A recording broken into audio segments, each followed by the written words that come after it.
Dear students, आज हम use of it और देयर के बारे में पढ़ेंगे।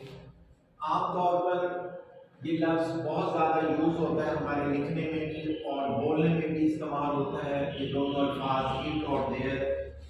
इट और देयर को इंट्रोडक्टरी या तारुफी फाइल के तौर पर इस्तेमाल किया जाता है। जिन फिक्रात के अंदर कोई सब्जेक्ट डायरेक्टली मौजूद नहीं होता, वहां पर हम इट या देयर का इस्तेमाल करते हैं।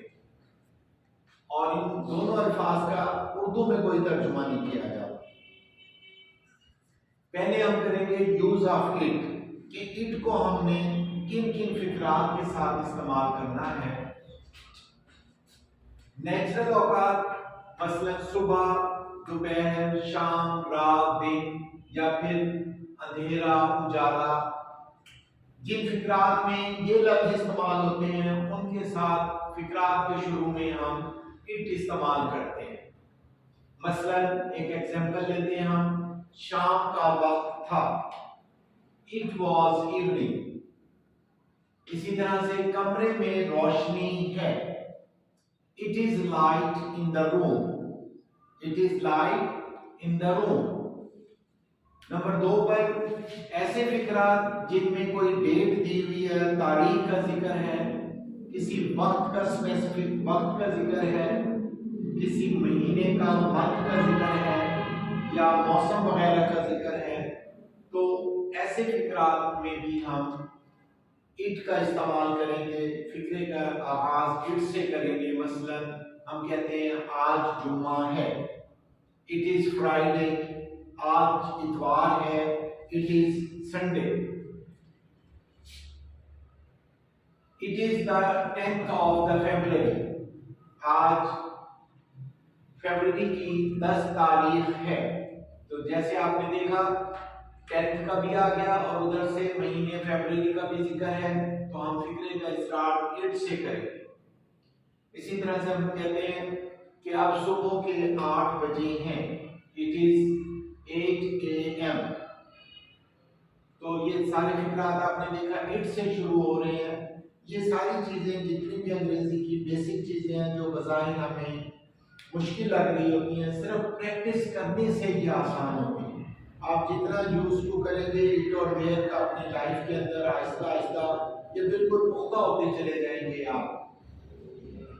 इसी तरह नंबर 3 जो चीज जहां इट हमने इस्तेमाल करना है, कुछ दुनियावी हकाइक, कहीं पर बारिश का जिक्र है, कोई कुदरती मनाजिर का जिक्र है, वहां पर भी हम फिक्रे का आगाज इट से करते हैं। It was raining, it is bad to tell a lie, कि झूठ बोलना जो है बुरी बात है, बुरी आदत है।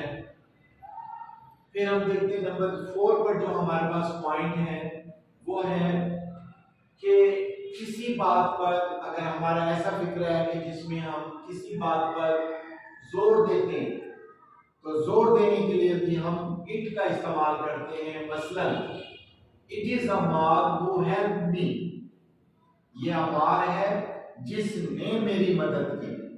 तो आप देखें इस पे स्ट्रेस फिक्रे के अंदर है, तो यहाँ पर भी हम फिक्रे का आगाज इट से करेंगे कि it is Ammar who help me.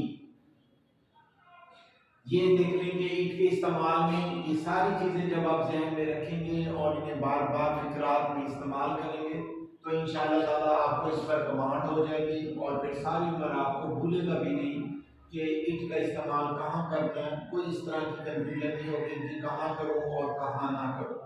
इसके बाद ये कॉमन सा एक वर्ड देयर है, यूज ऑफ देयर। ये भी बिल्कुल ऐसे समझने वाली बात है, छोटी सी बात है कि किसी शख्स या चीज की, किसी शख्स या कोई भी चीज की किसी जगह पर मौजूदगी को जाहिर करने के लिए फिक्रे के शुरू में देयर इस्तेमाल किया जाता है।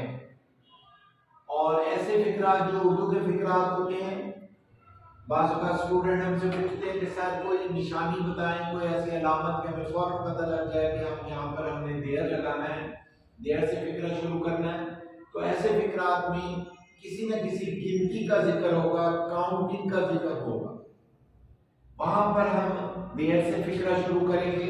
जैसे हम देखते हैं कोई एक सेंटेंस हम लेते हैं कि मेज पर कोई किताब नहीं है, मेज पर कोई किताब नहीं है। There is no book on the table, there is no book on the table.